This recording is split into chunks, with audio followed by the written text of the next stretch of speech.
Alô, alô, Marciano, aqui quem fala é da Terra. Para variar, continuamos em guerra. O ano é 2019 e hoje vamos tentar responder algumas perguntas que ainda inquietam a humanidade. A Terra é redonda? Ela gira em torno do Sol? Einstein era um grande cientista ou o maior charlatão da história? Para responder a essas perguntas, estamos aqui com dois pesquisadores do Instituto Nacional de Pesquisas Espaciais. Está aqui comigo o Carlos Alexandre Vuench, que é lá do setor de Astrofísica do INPE, e também o Solon Carvalho, que é do LAC, antigo LAC, agora LABAC, Laboratório Associado de Matemática e Computação Aplicada. E para a gente começar esse programa, um VT no ritmo daquilo que a gente quer contestar.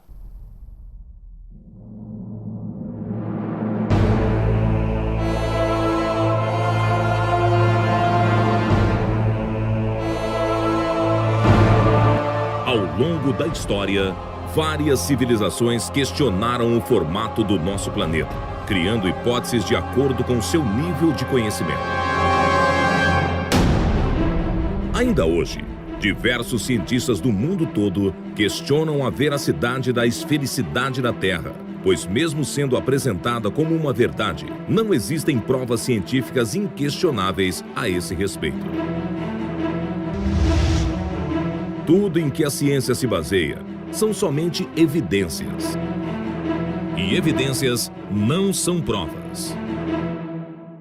Brincadeiras à parte, a gente está começando mais um programa Brasil Consciência hoje e nós vamos mostrar para vocês tudo que nós aqui no Brasil e no mundo já fizemos nesse planeta para mostrar para todos os nossos irmãos, concidadãos desse planeta que ele é realmente redondo, né? Carlos Alexandre, existe alguma evidência assim que lhe vem à mente nesse momento para mostrar para esse pessoal que a Terra é realmente redonda? Posso fazer uma lista infinita aqui. Não, vamos pensar em uma coisa rápida. A gente pode jogar lá para a Grécia Antiga. A medida de Eratóstenes da curvatura da Terra. Eratóstenes fez a medida, colocou um pauzinho no chão, uma distância grande do lugar onde ele tinha feito originalmente. Mediram a posição do Sol numa certa hora, quando o Sol estava a pino.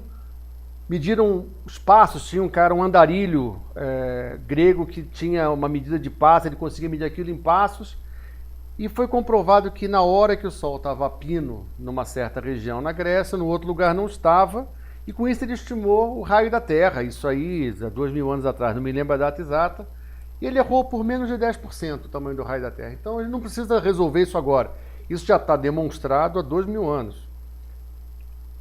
Tá bom? Ou a gente pode continuar? Vamos continuar, nós vamos falar desse famoso experimento que pode ser repetido, inclusive um desafio para professores de ciências de escolas públicas, pegar uma escola com a outra, colocar a varetinha lá no mesmo horário, no mesmo dia e tentar fazer o cálculo da curvatura da Terra, a distância entre as escolas. É importante saber, nós já vamos detalhar esse experimento que é realmente um marco aí na história, 300 anos antes de Jesus vir à Terra, para quem acredita em Jesus, obviamente, já estava lá o nosso filósofo. Aprendi no INPE que ele era o bibliotecário, digamos assim, lá de Alexandria, bibliotecário, modo de dizer que na época a função era muito importante. Bom, essa questão da Terra plana, por mais óbvia que ela possa parecer, ela envolve muita gente, e muita gente importante, conhecida, defendendo aí que a Terra não é bem redonda. Esse pequeno trecho de vídeo que nós mostramos no começo desse programa é da comunidade que defende que a Terra é côncava, aqui mesmo do Brasil. Nós vamos falar deles também daqui a pouquinho. Nos Estados Unidos, não é só no Brasil, nos Estados Unidos nós temos um rapper, o B.O.B., famoso, conhecido, com vários discos, vários clipes no YouTube, com milhares de visualizações e seguidores, que é um terraplanista declarado, que vive fazendo postagens e declarações. Bom, e esse rapper fez no ano passado, em 2017, melhor dizendo, no ano retrasado, um crowdfunding, uma campanha para arrecadar recursos. Ele tem um espírito empreendedor e pesquisador, né? Ele queria fazer uma campanha para arrecadar recursos para lançar um satélite para descobrir se a Terra era plana ou não, né? O que me vem à mente é o seguinte, Solon, como é que ele ia lançar esse satélite, colocar ele em órbita se a Terra não é redonda? Todo voo espacial tem parte da teoria que a Terra é redonda. Quer dizer, um satélite vai estar em órbita em torno de uma Terra plana? Não, é em torno de uma... Não dá para ficar em órbita só na beiradinha do disco? Olha... A questão é a seguinte, quer dizer, eventualmente, até pela física, você põe tudo no centro de massa, eu não gostaria... Na verdade, eu não consigo ser sério falando de Terra plana. Não dá para ser sério. Podemos... Não dá, ele quer provar... Quer dizer, milhares e milhares de satélites já provaram que é redonda. Ele quer fazer mais um que vai provar que é plana. Mas ele não acredita nos outros, ele acredita no dele. Olha, você pode acreditar num tanto de coisa, né? Eu acho que não dá para acreditar. Quer dizer, eu acho que a Terra plana, para quem perdeu meia hora estudando física no ensino médio, sabe que não dá para engolir. A gente pode falar, eu acho que as outras perguntas incitam até mais, mas a Terra plana é uma coisa que simplesmente não tem condições. Quer dizer, existe gente esperta, ganhando dinheiro em cima de espertalhões, fazendo cruzeiros e arrumando verbas para lançar satélites, e outro que eu espero que seja a minoria, que realmente acredita nisso e cai nessa história. Eu não sei o que... A gente que estudou um pouquinho de física, no secundário, não precisa nem ter ido numa faculdade de exatas, não. Ter feito estudado, ser pesquisador, não precisa disso, basta ter não matado a aula de física no secundário. Olha, eu não consigo levar a sério. Eu acredito que você está menosprezando o poder e a relevância dessa teoria. Tem gente importante, autor de livro best-seller, bem vendido, filósofo na atualidade, que questiona as leis que regem o universo. Vamos assistir no VT. Nós podemos contar que a época, vamos dizer, da modernidade científica, ela está encerrada.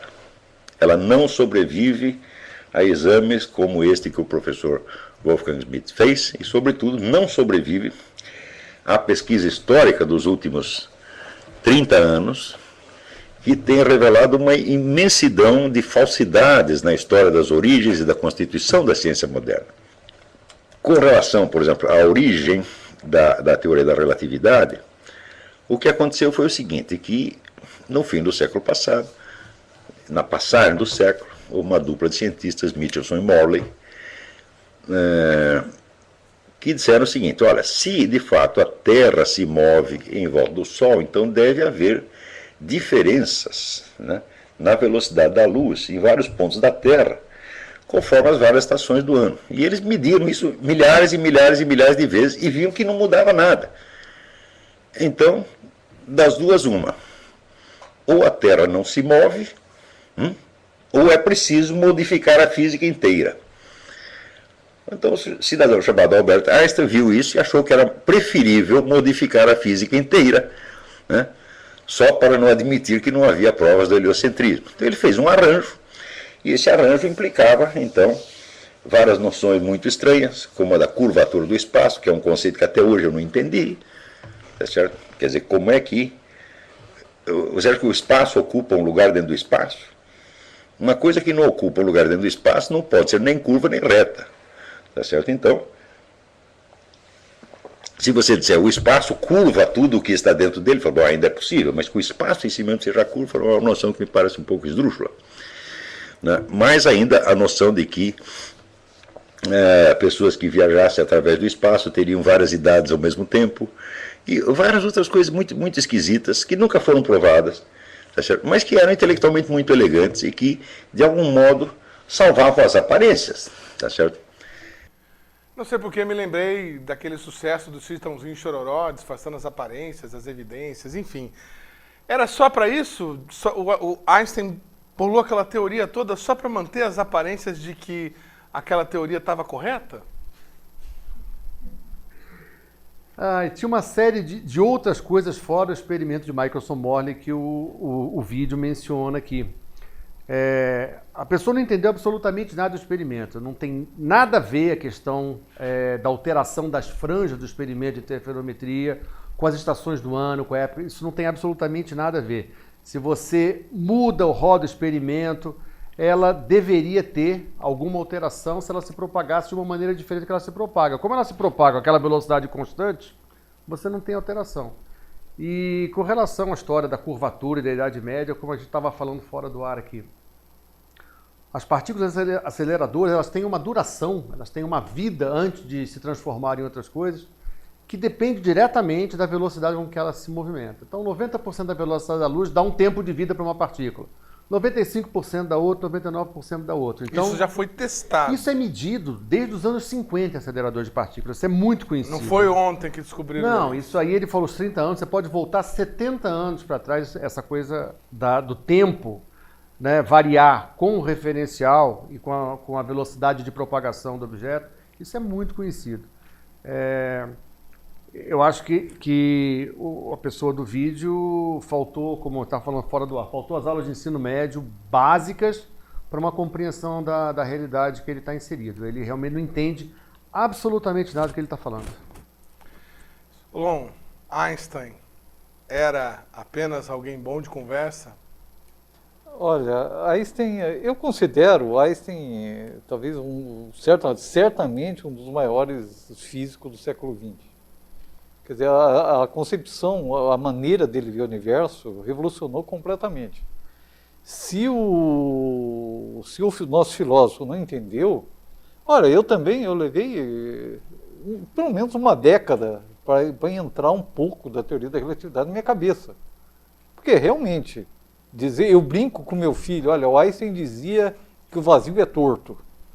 E meu filho tem 10 anos, e ele fica olhando assustado para mim, né? Quer dizer, não é fácil entender, e não vai ser lendo um livro, folheando um livro do Einstein, que você vai entender a teoria dele. Quer dizer, eu acho que o Carlos Alexandre já comentou, não é fácil. Eu acho que não é imediato. Quer dizer, como eu não sei de medicina, eu posso até dar os meus palpites, mas eu não vou chamar de charlatão o que um médico falou, porque eu não concordo com ele na minha visão de engenheiro, sou engenheiro de formação. Então, realmente é absurdo. Um adendo que eu acho que é essencial para a gente colocar essa questão do charlatão em contexto, né? A teoria da relatividade geral, ela implica nesse atraso de propagação de sinal por causa da deformação do espaço-tempo. Você vai falar do GPS? Eu ia falar. Não, então guarda aí um minutinho, só que nós já vamos chegar nele. Tá bom, então vamos lá. Seguindo em frente, então, apenas para deixar registrado, o filósofo que nós mostramos aqui é Olavo de Carvalho, guru intelectual de muita gente e autor do best-seller O Mínimo que Você Precisa Saber para Não Ser um Idiota. Seguindo, vamos agora ver mais um vídeo com os pesquisadores do INPE. Vamos tentar entender um pouco sobre como que a ciência já provou inúmeras vezes que a Terra é redonda. Todas as simulações numéricas que nós fazemos para explicar a origem e evolução do universo, com toda a formação de todos os sistemas estelares, galáxias, aglomerados de galáxias, tudo isso é feito baseado na observação do universo distante, real, usando a teoria da relatividade geral de Einstein, que tem uma parte métrica e uma parte de energia e massa, e quando você faz essa simulação, você demonstra que a forma esférica é a forma natural com que várias partículas vão se colapsar para criar uma estrutura fundamental no universo, que é a forma esférica. Então, isso é sabido e é validado, é um modelo validado com as observações em astronomia. Esse é o primeiro argumento. O segundo argumento é um argumento que já foi Se a Terra tem um raio, obviamente ela é esférica, não é isso? Tudo que tem um raio é esférico. E isso já foi comprovado há 3 séculos antes de Cristo. Erastótenes foi um cientista empírico, experimental, e ele elaborou, eu não vou entrar aqui nos detalhes, mas ele elaborou um experimento, né, de campo, onde ele conseguiu medir o raio da Terra, que é da ordem de 6.400 quilômetros. E o terceiro argumento, que é um argumento moderno, pós-moderno, até contemporâneo, né, é a aplicação da teoria da relatividade especial e da teoria da relatividade geral de Einstein nas correções que são necessárias para o sistema de posicionamento global, chamado de GPS. Então, é necessário você aplicar essas correções, tanto a parte da influência das grandes velocidades no atraso, né, que é causado devido às grandes velocidades. Isso é a teoria da relatividade especial, você tem que aplicar uma correção no tempo, né? Essa correção é muito pequena, é da ordem de menos 4 microsegundos, aproximadamente. E a segunda correção, né, por que tem que colocar essa correção no tempo? Porque o satélite está em órbita da Terra numa velocidade muito alta, né? Da ordem de 11.000 quilômetros por hora, é a velocidade do deslocamento do satélite. Então precisa dessa correção no tempo, dada a teoria da relatividade especial. A segunda correção é devido à distância que está esse satélite. Está muito longe, então a atuação da gravidade também vai influenciar um atraso nessas medições, né? Então o satélite está aproximadamente 22.000 quilômetros de distância da superfície da Terra, em órbita. As órbitas são circulares, né, porque a Terra é esférica. E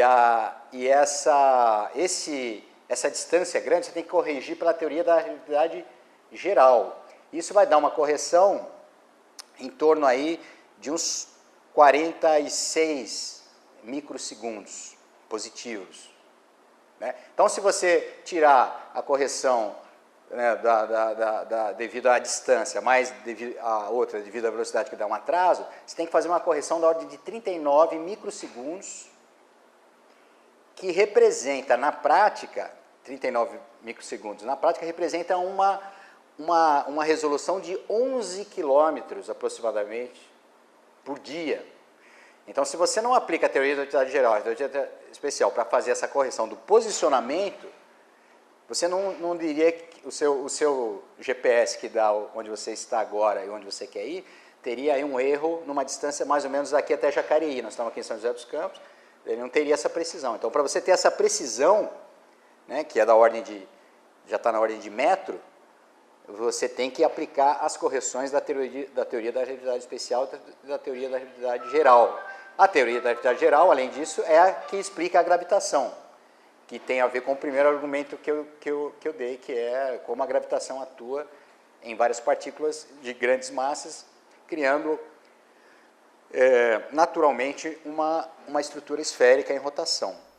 Palavras do Reinaldo, pesquisador do INPE, que não está ganhando nada para falar conosco. A Terra é redonda. Pode acreditar, nós voltamos no próximo bloco com mais informações e provas disso. Um instante só, não sai daí.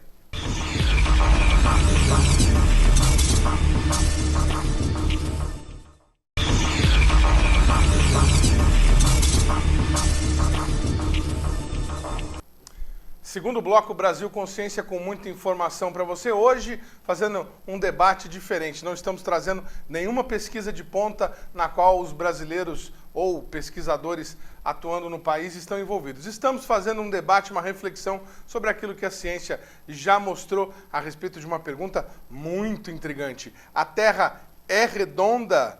Ela gira em torno do Sol? É isso que nós estamos mostrando aqui hoje e vamos falar mais um pouquinho, mais uma evidência neste PT. Acompanhe. Eratosthenes foi primeiramente conhecido como o homem que mediu a Terra. Ele mediu a circunferência da Terra.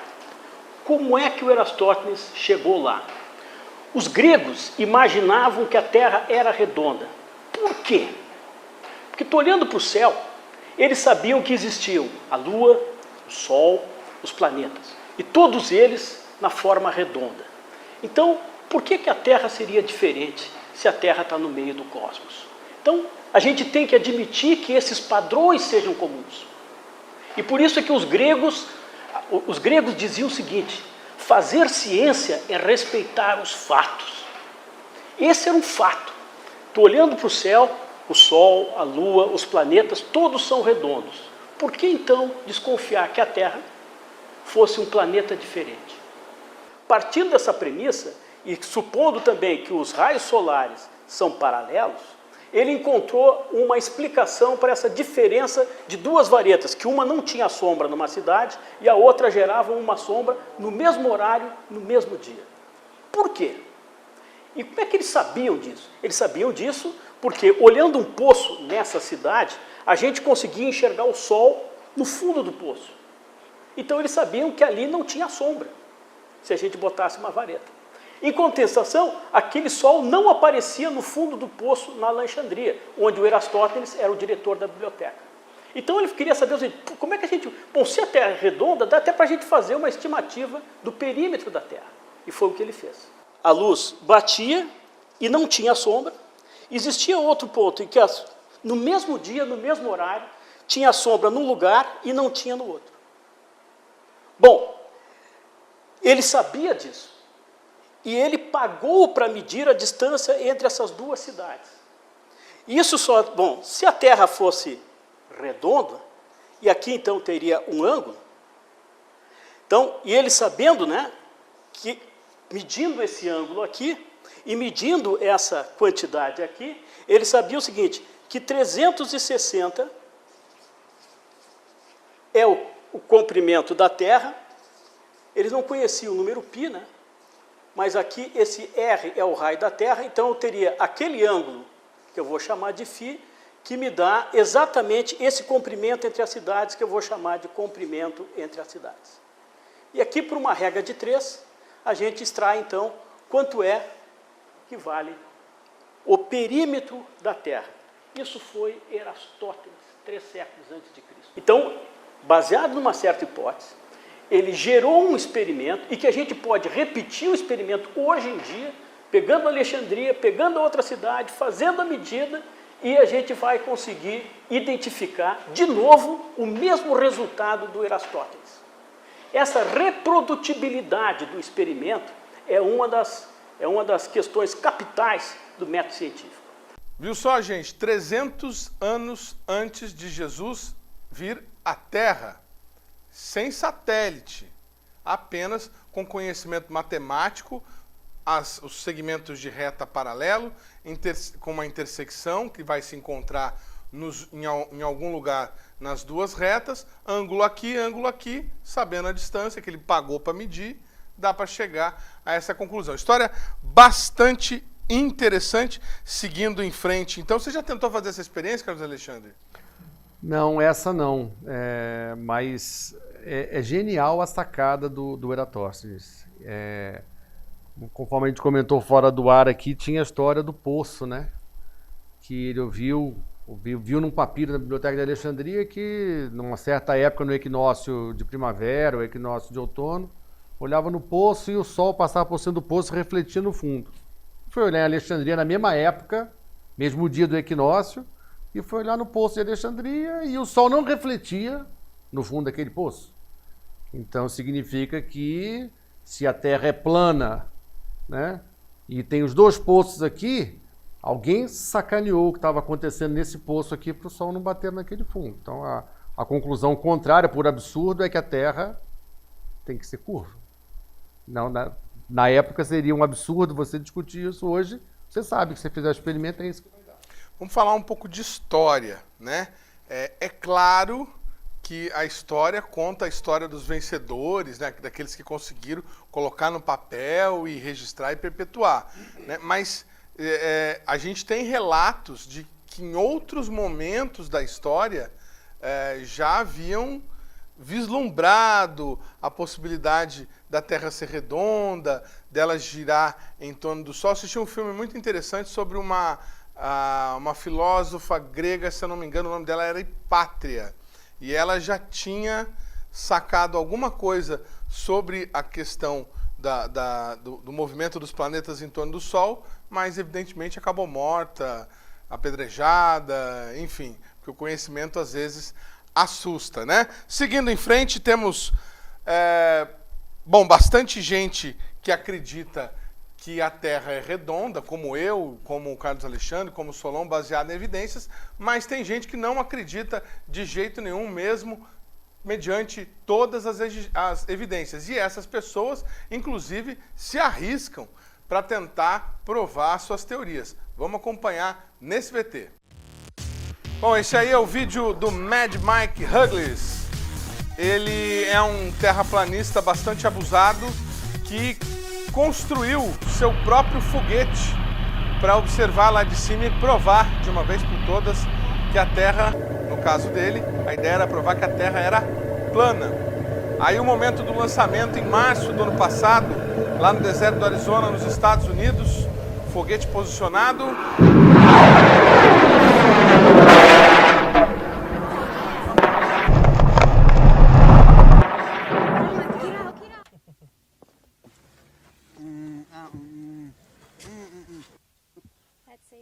Ready? One. You got that bad shoulder.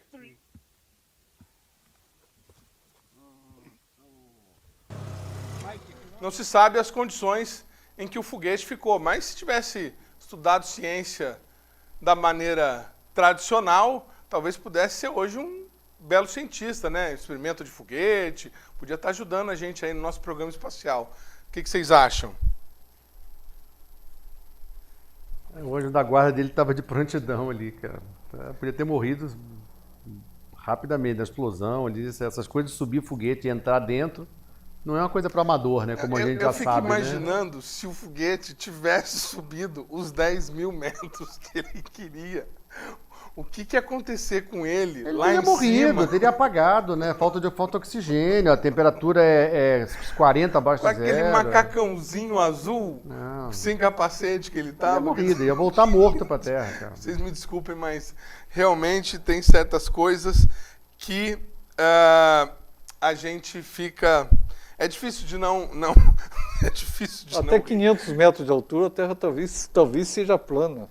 Até 500 metros de altura, talvez a Terra seja plana. Bom, tem gente que busca uma maneira mais agradável de descobrir que a Terra é plana. Recentemente, tá na internet, foi lançado um cruzeiro que eles pretendem alcançar aí os muros de gelo da onde a Terra supostamente termina. Só não sei como é que o navio vai chegar até lá, porque todas as cartas náuticas estão baseadas no modelo da Terra redonda. Outras evidências que provam que a Terra é redonda. Outra evidência, né, é aquela que é comentada nos livros didáticos, em que se a Terra não fosse redonda, né, a gente enxergaria esse mastro do navio o tempo inteiro. Como a Terra é redonda, esse mastro do navio vai sumindo e que na linha do horizonte a gente não enxerga nada. Vai desaparecer o mastro do navio.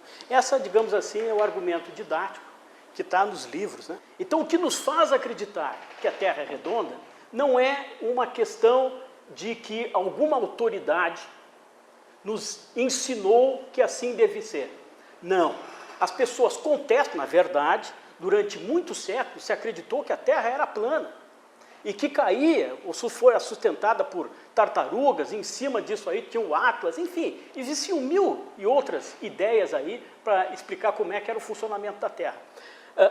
Hoje não tem Atlas, não tem tartaruga, e a gente descobriu que a Terra é redonda e tem evidências mais fortes do que aquela do Eratóstenes.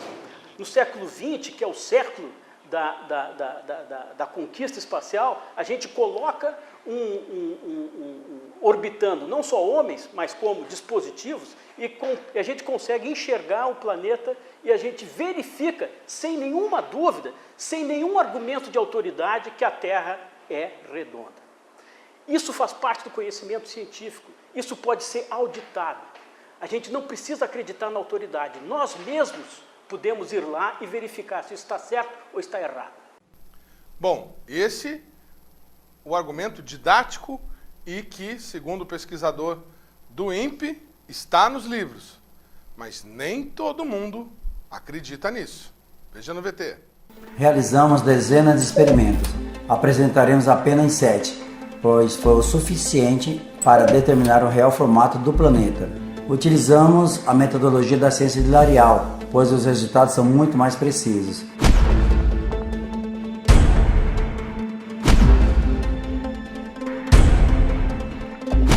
A maior parte da nossa pesquisa foi realizada nas águas, pois ela compõe 70% da superfície do planeta. O primeiro experimento escolhido foi determinar a curvatura do horizonte no nível das águas. Vamos gravar um dos principais testes sobre a esfericidade da Terra.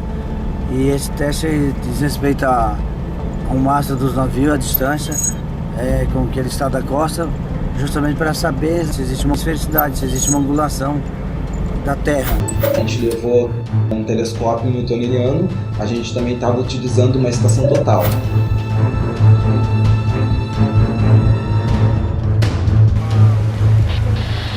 Tá me ouvindo aí?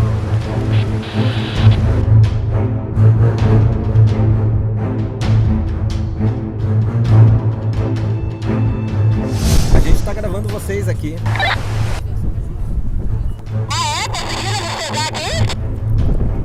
Estamos dando zoom aí em vocês. Muito bem, vocês assistiram aí um trechinho do documentário, grande documentário produzido pelo pessoal da Terra Côncava. É outro grupo, não da Terra Plana, da Terra Côncava, que aí realizou experimentos das mais variadas formas ao longo dos mais diversos locais e continentes. O que você acha, Carlos Alexandre? É suficiente a observação por telescópio de um navio seguindo em frente? O tempo em que eu fico vendo esse navio é suficiente para provar definitivamente que a Terra não é redonda?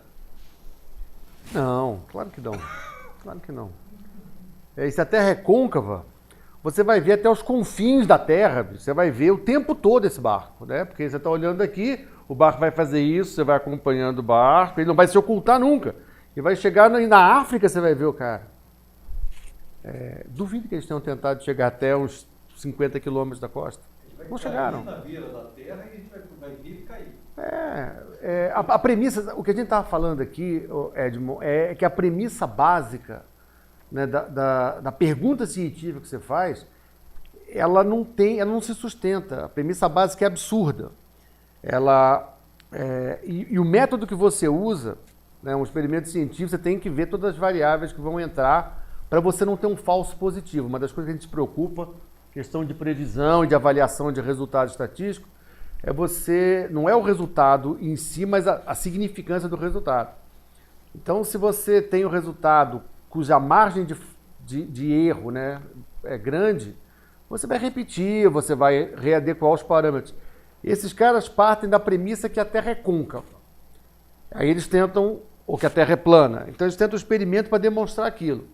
Se eles não atingem esse objetivo, eles vão mudar o experimento. A conclusão nunca vai ser que a Terra não é côncava ou que a Terra não é plana. Eles vão mudar um experimento e vão falsear as premissas ou vão alterar as premissas até que o resultado chegue na convicção que os caras... Não é o contrário. É você testar a sua premissa. Não, você tem uma premissa e eu vou falsear o resultado ou vou alterar até ele chegar na premissa básica. Não é encontrar um teste que prove a premissa. Aliás, não é encontrar uma maneira que teste a premissa. É encontrar um teste que faça a premissa. Valide a premissa, exatamente. Valide a premissa ser... Se o teste não valida a premissa, ele não é um teste bom. Aí você descarta. É isso que eu estou vendo aqui nos VTs, nas nossas conversas aqui. Pois é. Bom, Urandir Fernandes de Oliveira, que nós inclusive tentamos contato por e-mail, representante aí desse pessoal da Terra Côncava. Não sei exatamente o que significa isso, se a Terra realmente tem um formato assim, ou se ela é plana em cima, enfim.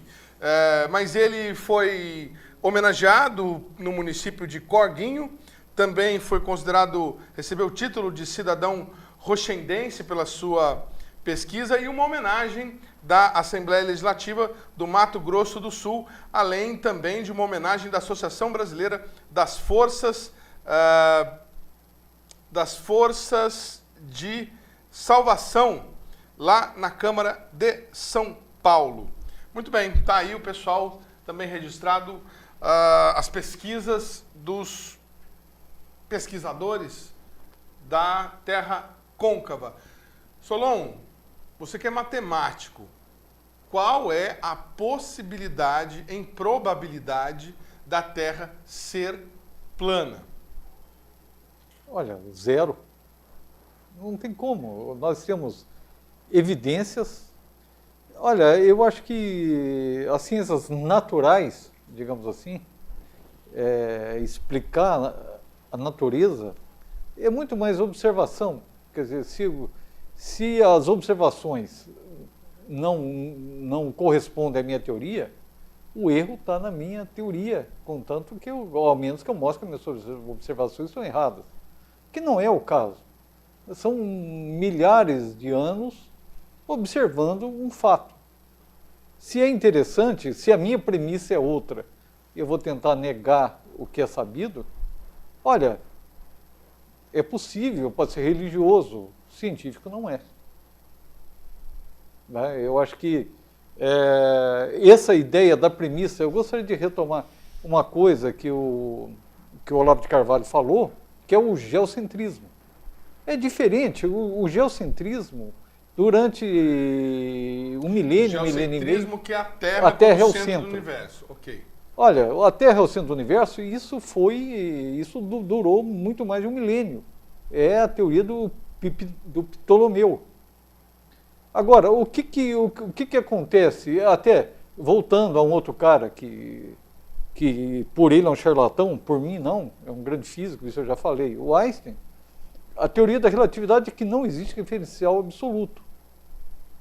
Então, a gente pode falar que a Terra, que o Sol é o centro do universo. O Sol certamente não é o centro do universo, ele está rodando dentro da Via Láctea, que é uma galáxia, e por aí vai.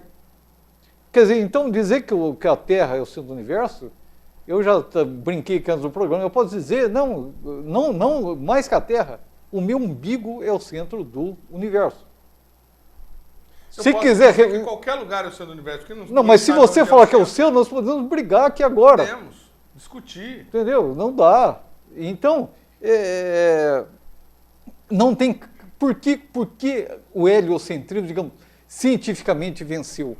Porque ele é muito mais simples para explicar o movimento dos planetas no sistema solar. Mas você fala dessa maneira, as pessoas vão achar que não tem provas, não tem evidências de que é uma lei da física. Eles vão achar que mas segundo Einstein, foi a mais fácil de provar. Mas segundo Einstein, a teoria da relatividade, eu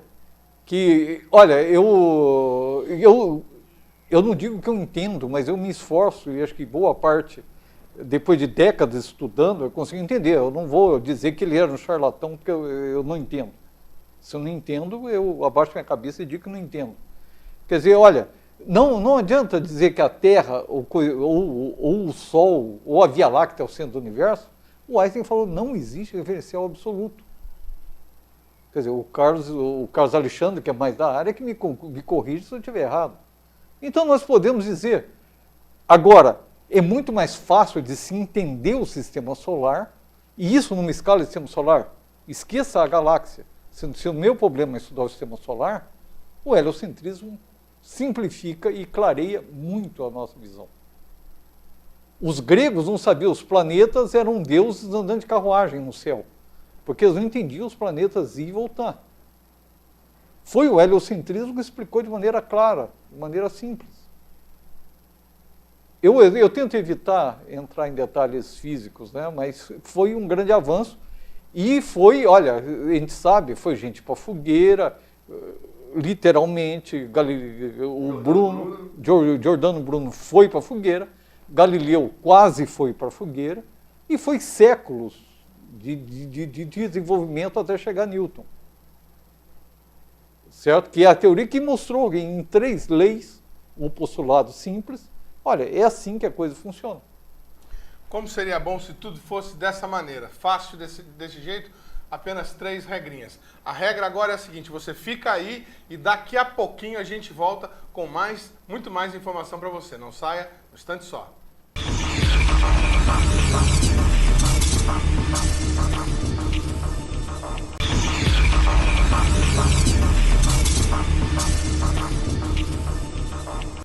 Brasil Consciência chega ao seu terceiro bloco com muita informação para você que gosta de ciência e para você que tem interesse em educação científica. Nós hoje não estamos apresentando nenhuma pesquisa de ponta realizada por cientistas brasileiros, como habitualmente a gente faz nesse programa, devido aí a diversas polêmicas surgidas recentemente no Brasil e no mundo. Nós estamos respondendo a duas perguntas bastante básicas, bastante fundamentais, fazem parte aí, muitas delas, do ensino fundamental brasileiro, mas que muita gente ainda parece não ter entendido. A Terra é redonda? Sim, claro. Ela gira em torno do Sol?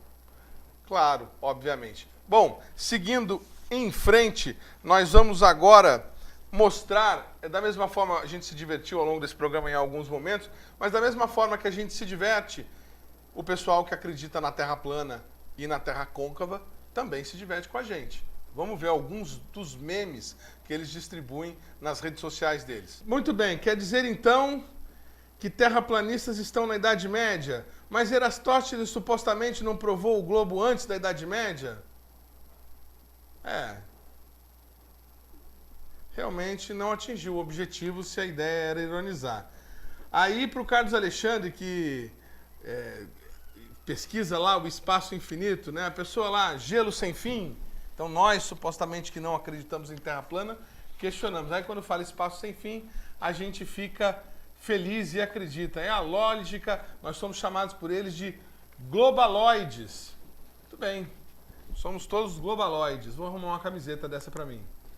Aí aqui na sequência, uma postagem com um senhor lá olhando o computador. Ver uma imagem ou vídeo da NASA na internet não prova que a Terra é um globo.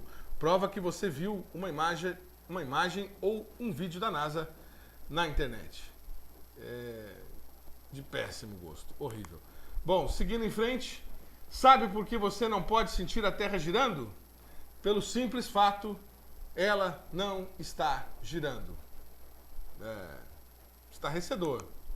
Bom, esses são algumas das bobagens que a gente tinha para mostrar aí para vocês. Agora vamos falar de coisa séria, vamos mostrar a opinião dos pesquisadores do INPE sobre aquilo que é ciência e que muita gente desconhece. A ciência, ela lida com a verdade. A ciência busca do conhecimento verdadeiro, conhecimento demonstrável, né? O conhecimento onde você pode repetir um experimento infinitas vezes e ele vai te dar aquele resultado devido a todo um contexto de medição, de medidas, de processos, em geral processos físicos, processos químicos, biológicos. A ciência procura a verdade através desse empirismo, primeiro das medidas, né? A partir das medidas, então, ela faz uma descrição do fenômeno, generaliza isso para um modelo que teoricamente descreveria formas um pouco mais complicadas desse fenômeno.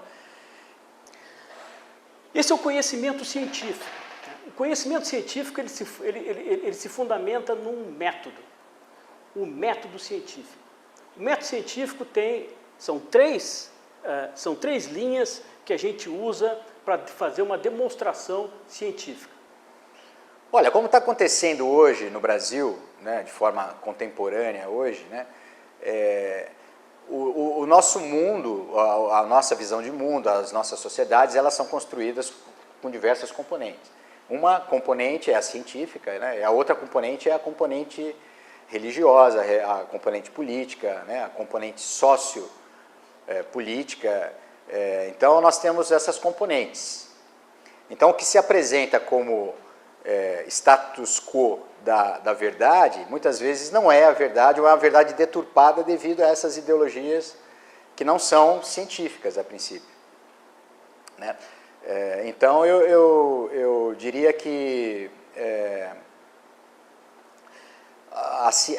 essa realidade ela tem altos e baixos, idas e vindas ao longo da história da humanidade. Então nós já, como eu disse, há 3 séculos antes de Cristo, Eratóstenes mediu com uma dada aproximação, né, razoável, diria assim, satisfatória, o raio da Terra. Se tem raio, é redondo. Então eu diria, desde 400 anos antes de Cristo, né, nós já sabemos que a Terra é um fato que ela é esférica, né? Agora, obviamente, isso oscila dado a essas outras componentes que fazem parte da realidade da humanidade, né? Da sua história e da sua sociologia. Mas o que torna a ciência diferente de outras atividades humanas? Por exemplo, em regimes democráticos que respeitam o Estado de Direito, toda pessoa é inocente até que provem o contrário. Em ciência é diferente. Se tu tens uma ideia, a tua ideia está errada, exceto que tu proves, o cientista prove que ele está certo, através da experiência, ou da lógica, ou da evidência. Muito bem, quero agradecer imensamente ao Haroldo e ao Reinaldo, que aceitaram prontamente atender a gente lá no INPE, pesquisadores de mais alto nível que fazem pesquisa de ponta lá no LABAC, o Laboratório Associado de Matemática e Computação Aplicada, mas que pararam o expediente deles lá para atenderem a gente numa questão não muito científica, que é essa que nós estamos debatendo aqui hoje. Acho que a questão fundamental, né, falando sério agora, para essas opiniões diversas a respeito do conhecimento científico, é a falta de conhecimento sobre o que é ciência, como que a ciência é feita e quais são os mecanismos. Entendo eu que não existe problema nenhum, né? A humanidade tem 5 maneiras de entender a vida, a existência, que é a religião, as artes, a filosofia, a matemática e a ciência, né? E acredito eu que elas podem conviver harmoniosamente. A ciência não nega a religião e acho que não existe motivo para que a religião negue a ciência. Não sei o que vocês pensam a respeito disso. Eu diria que são abordagens de mundo diferentes, porque elas partem de premissas básicas diferentes. Então, a questão de negar ou não negar não é o verbo correto. Elas são visões diferentes, não necessariamente complementares da realidade. Elas podem conviver em paralelo. Uma pessoa pode ser um cientista atuante, competente, pode ser uma pessoa de muita fé, que tem uma fé religiosa muito grande. Elas são excludentes. Então, um cientista e um artista, um cientista e um filósofo, eles são maneiras diferentes de ver a realidade. E de nenhuma forma a ciência como um todo, como um corpo científico, ela ridiculariza ou desautoriza a religião, a arte, a filosofia ou a matemática. Aliás, a matemática podia ficar na ciência, porque ela é a ferramenta básica para a gente fazer ciência. Então, bota a matemática nesse bolo aqui. O que a ciência faz é ver. O meu escopo de atuação é esse: eu descrevo o mundo a partir de fatos, a partir de observações e a partir de modelos que podem ser verificáveis. A religião tem outra abordagem, a ciência, a arte tem outra abordagem e a filosofia tem uma outra abordagem. E elas não se misturam e não se desautorizam. Essa é a minha visão. Né? Não são.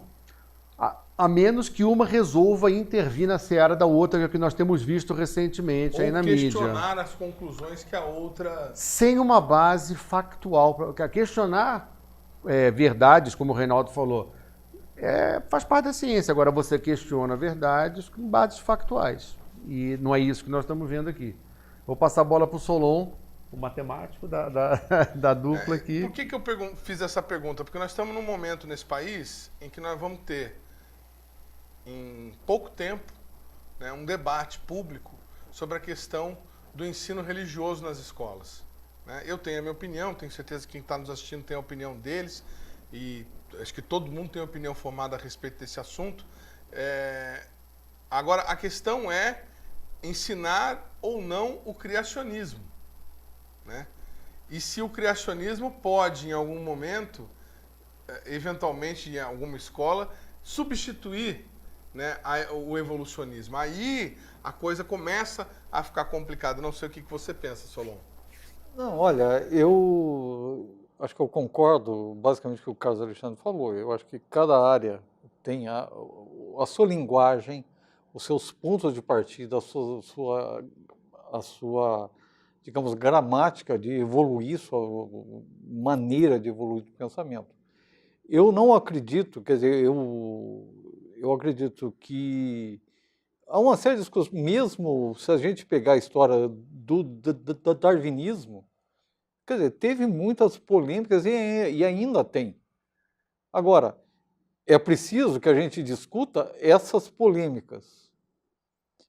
O criacionismo tem um lado religioso que é forte. Então, eu acho que entra naquilo que também o Carlos Alexandre já falou, quer dizer, olha, não é dogmas, não é científico.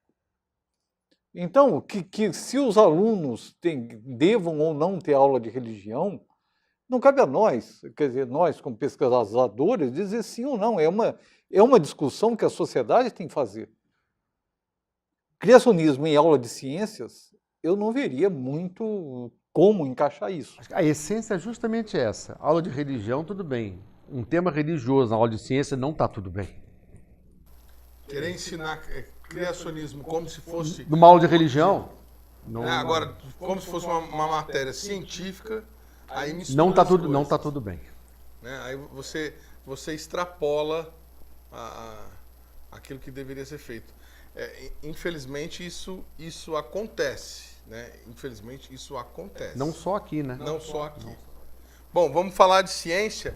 Para você que ainda tem alguma dúvida sobre a imensidão do espaço e tudo aquilo que a ciência já mostrou que existe, que nós falamos um pouco aqui no programa de hoje. Carlos Alexandre, pesquisador que está aqui gentilmente nos acompanhando, tem uma pesquisa feita com esse dispositivo, né?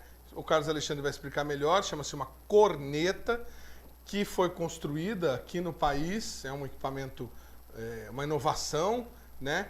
E que permite aos cientistas no INPE fazer análises de dados dos confins do espaço. Que tipo de dado, Carlos Alexandre, vocês conseguem captar, não exatamente somente com a corneta, ela faz parte do equipamento, mas que tipo de dados vocês vão conseguir captar? Como é que é esse monitoramento? Como que vocês conseguem, de alguma forma, ter informações sobre um lugar tão distante no espaço?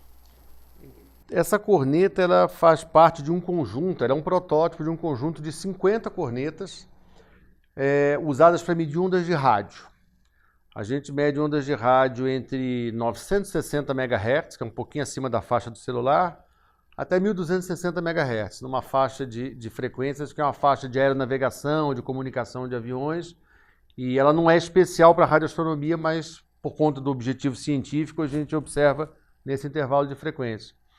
O que a gente faz é coletar essas ondas de rádio, separar toda a poluição que vem desde a fonte que a gerou, que são galáxias...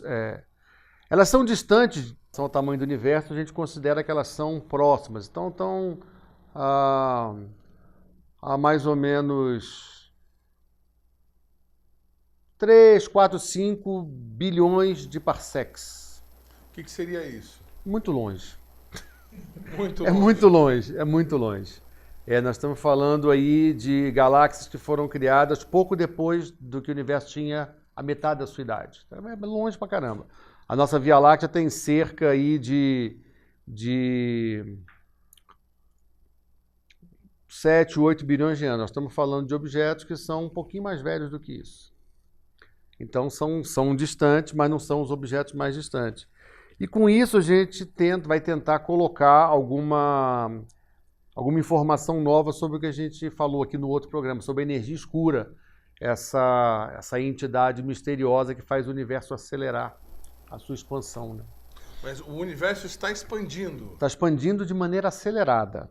A descoberta feita em 1929 pelo Edwin Hubble, que deu nome ao satélite famoso da NASA, mostrava que o universo estava em expansão. Isso foi comprovado de várias maneiras, com várias observações, que galáxias distantes estão se afastando, e quanto mais distantes, mais rápido elas se afastam de nós. Então é uma medida que se conhece desde 1930. O que se descobriu em 98, quer dizer, quase há 20 anos atrás aí, é que não só havia expansão, como havia uma aceleração da expansão. E o único processo físico que poderia justificar essa aceleração da expansão é o que a gente chamava de pressão negativa, que estava empurrando o espaço-tempo, que o nosso filósofo não acredita, e essa expansão acelerada ela é uma consequência, é um termo direto da equação de Einstein da relatividade geral. Então, só a estrutura você só consegue explicar essa expansão acelerada mexendo nas equações de Einstein da relatividade geral. Então, se o universo não está descrito por isso, se o universo é uma outra coisa, a gente tem que arrumar uma matemática toda nova para explicar a expansão acelerada, para explicar a expansão e para explicar a formação das galáxias que o Reinaldo mencionou nos VTs aí para trás. Mas você falou sinal de rádio, nós recebemos uma notícia recentemente de que foram captadas ondas de rádio no espaço. É possível que vocês captem aí alguma comunicação extraterrestre? É possível. Essa que foi captada não é um alien, é um fast radio burst, é uma explosão rápida de rádio. Foi aventado que poderia ser uma comunicação de alien, mas as outras características descartam isso. Mas, coincidentemente, a faixa de observação que a gente observa é a mesma faixa do Projeto 7, que é de busca de inteligência extraterrestre. É só uma coincidência, mas é a mesma faixa de observação. E aquele meteorito, Solon, que estava aí, o pessoal estava falando que era uma nave espacial disfarçada, você acredita naquilo? Olha, eu acho Mentira, que... é brincadeira. Não vou pensar isso aqui nesse programa, não. Isso é pergunta para uma outra edição. O programa Brasil Consciência fica por aqui. Nós voltamos em uma semana com uma nova atração inédita para você aqui na TVT e também na TV Plural de São José dos Campos, canal 3 da NET, sempre nas sextas-feiras, às 10 horas da noite. Todos os nossos programas e as nossas reportagens, o material que a gente produz, também estão disponíveis na internet. Nosso canal no YouTube é Brasil Consciência, é só procurar lá, ou no Facebook, Rádio CT Brasil Consciência TV. Estão lá todos os nossos programas, além de outros materiais produzidos pelo realizador dessa iniciativa, o Sindicato Nacional dos Servidores Públicos Federais na área de Ciência e Tecnologia Espacial. Obrigado pela sua companhia e você fica com imagens do sobrevoo da Estação Espacial Internacional do nosso lindo globo terrestre. Tchau!